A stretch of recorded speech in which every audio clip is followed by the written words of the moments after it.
ನೀವು RCBದು last 6 matches observe ಮಾಡಿದರೆ ಗೊತ್ತಾಗಿರುತ್ತೆ.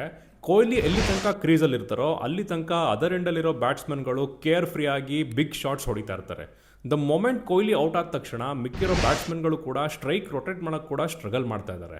RCB ಸೋತಿರೋ matches ನೀವು ನೋಡಿ, ಕೊಹ್ಲಿ ಪವರ್ ಪ್ಲೇಲೇ ಔಟ್ ಆಗ್ತಾರೆ. ಅವ್ರು ಔಟ್ ಆದಮೇಲೆ ಮಿಕ್ಕಿರೋ ಬ್ಯಾಟ್ಸ್ಮನ್ಗಳು ಸ್ಟ್ರೈಕ್ ರೊಟೇಟ್ ಮಾಡೋಕ್ಕೆ ಹೆಂಗೆ ತಿಣ್ಕಾಡ್ತಾ ಇದ್ರು ಅಂತ.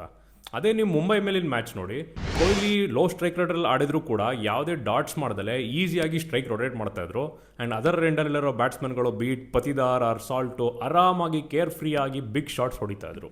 ನನ್ನ ಪ್ರಕಾರ irrespective of the any pitch, Kohli ಅವರು ಸ್ಟ್ರೈಕ್ ರೇಟ್ ಬಗ್ಗೆ ತಲೆನೇ ಕೆಡಿಸ್ಕೊಳ್ದಲೆ ಇನ್ನಿಂಗ್ಸ್ ಆ್ಯಂಕರ್ ಮಾಡಿಕೊಂಡು ಇಲ್ಲೊಂದು ಬೌಂಡ್ರಿ ಹೊಡ್ಕೊಂಡು 12 ಓವರ್ ತನಕ ಇದ್ದರು ಅಂದರೆ ಆಮೇಲೆ ಬರೋ ಮಿಡಲ್ ಆರ್ಡರ್ ಬ್ಯಾಟ್ಸ್ಮನ್ಗಳು ಆರಾಮಾಗಿ ಆಕ್ಸಲೇಟ್ ಮಾಡಿಕೊಂಡು ಹೋಗ್ಬೋದು.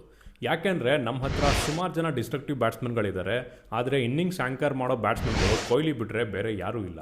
ಆ್ಯಕ್ಚುಲಿ ನೀವು ಲಾಸ್ಟ್ ಸೀಸನಿಂದ ಒಂದು ಅಬ್ಸರ್ವ್ ಮಾಡಿದರೆ RCB ಯಾವ್ಯಾವ ಮ್ಯಾಚಸಲ್ಲಿ ಗೆದ್ದಿದೆ 95% ಆಫ್ ದೋಸ್ ಮ್ಯಾಚಸಲ್ಲಿ ಕೊಹ್ಲಿ ಅವರು ಆ್ಯಂಕರಿಂಗ್ ಇನ್ನಿಂಗ್ಸ್ನ ಆಡಿದ್ದಾರೆ. ಆ್ಯಂಡ್ ಇದು ಪ್ಯಾಟರ್ನ್ ಕ್ಲಿಯರ್ ಕಟಾಗಿ ಕಾಣಿಸುತ್ತೆ. ಸೊ RCB ಅವರು ಕಪ್ನ ಡಿಫೆಂಡ್ ಮಾಡಬೇಕು ಈ ಸೀಸನ್ನು ಅಂತ ಅಂದರೆ ಕೊಹ್ಲಿ ಅವರು ಆ ಆ್ಯಂಕರಿಂಗ್ ಇನ್ನಿಂಗ್ಸ್ ಆಡೋದು ತುಂಬಾ ಇಂಪಾರ್ಟೆಂಟು.